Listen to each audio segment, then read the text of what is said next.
ওরা দড়ি টানাই রাখছে, বললো যে তেল নাই। চাহিদা অনুসারে দেওয়ার মতো তেল আমরা ডিপুর থেকে এখনো আমরা পাচ্ছি না। সরকারি লোক যারা, তারা ফুল তেল পাচ্ছে, কিন্তু আমরা যারা পাবলিক নর্মাল পাবলিক আমরা পাচ্ছি। বাংলাদেশের সিন্ডিকেট ছাড়া কোনো পথ নাই। তারা বলছে আছে, এরপর থেকেই তেলের প্রাইস। পাবলিকের যে চাহিদা, এটা তো চাহিদা না, এটা হলো প্যানিক বাইং, আতঙ্কের চাহিদা। রাজধানীর পাম্প থেকে পাম্প প্রায় সব জায়গায় একই দৃশ্য। মোটর বাইক এবং গাড়ির কয়েক কিলোমিটার দীর্ঘ এই সারি ঘন্টার পরে ঘন্টা দাঁড়িয়ে জ্বালানি তেলের অপেক্ষায়। আছে ডিপো থেকে তেল না পাওয়ার অভিযোগ, আবার বন্ধ আছে নগরীর বেশ কয়েকটি পাম্প। ঘন্টার পর ঘন্টা সারিতে দাঁড়িয়ে তেল নিতে হচ্ছে রেশনিং পদ্ধতিতে। সরকার রেশনিং পদ্ধতি বন্ধ রাখলেও কয়েকটি পাম্পে প্রতিটি বাইক ও গাড়িকে নির্দিষ্ট পরিমাণ তেলের বেশি দেওয়া হচ্ছে না।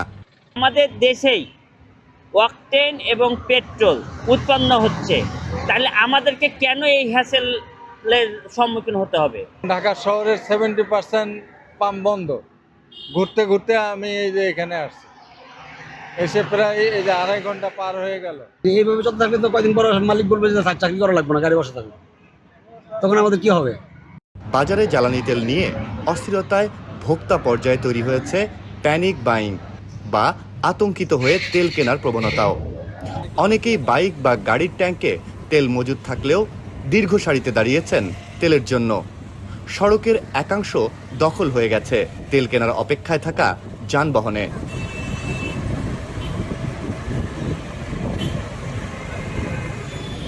এদিকে পাম্প কর্তৃপক্ষ বলছে, রাষ্ট্রায়ত্ত প্রতিষ্ঠান পদ্মা, মেঘনা কিংবা যমুনার ডিপো থেকে পাম্পে তেল আসছে আগের তুলনায় অর্ধেকেরও কম।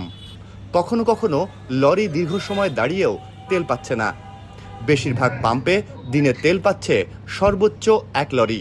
আমরা ডিপুর থেকে যে তেল যে পর্যাপ্ত পরিমাণে আমরা পাচ্ছি না। বাইককে 300 টাকা এবং 200 টাকা এরকমভাবে দেওয়ার জন্য একটা করছে। বিশ্ববাজারে জ্বালানি তেলের অস্থিরতা, ডিপো থেকে তুলনামূলক কম তেল সরবরাহ, অতিরিক্ত কেনার প্রবণতায় নগরীতে তৈরি হয়েছে দীর্ঘস্থায়ী চাপ। সরকার তেলের সংকট নেই এমন দাবি করলেও বাস্তব চিত্র বলছে ভিন্ন কথা। বাংলাদেশ সরকার না, পৃথিবীর কোনো দেশের কোনো সরকার এই যে বর্তমানে পাবলিকের যে চাহিদা, এটা তো চাহিদা না, এটা হলো প্যানিক বাইং, আতঙ্কের চাহিদা। এই আতঙ্কের চাহিদা পূরণ করার ক্ষমতা পৃথিবীতে কেউ নাই। অনেক গাড়ি আছে, এরকম মোটরসাইকেল আছে, বলতেছে আমার ভাই 500 টাকা তেল নেন, না ভাই আমার 200 টাকা বেশি দেন। আচ্ছা নেন, নেওয়ার পর দেখা গেল 150 টাকা তেল গেছে, এরপর তেল জানা। এর অর্থটা কি? এর অর্থটাই হলো যে উনি অহেতুক, ওনার যা চাহিদা সেই চাহিদা না, উনি চাচ্ছে আতঙ্কের চাহিদা তেল। এইটা তো ভাই সামাল দেওয়া যাবে না। তেলের জন্য এই সংকট কবে শেষ হবে তা সবারই অজানা। তবে দেশ জুড়ে জ্বালানি তেলের বণ্টন নিশ্চিত করতে এবং মজুতদারি ঠেকাতে ডিজিটাল সরবরাহ ব্যবস্থা চালুর উদ্যোগ নিয়েছে সরকার। এর আওতায় QR কোড বা কার্ড ভিত্তিক ট্র্যাকিং ব্যবস্থার বিষয়টি পর্যালোচনা করা হচ্ছে।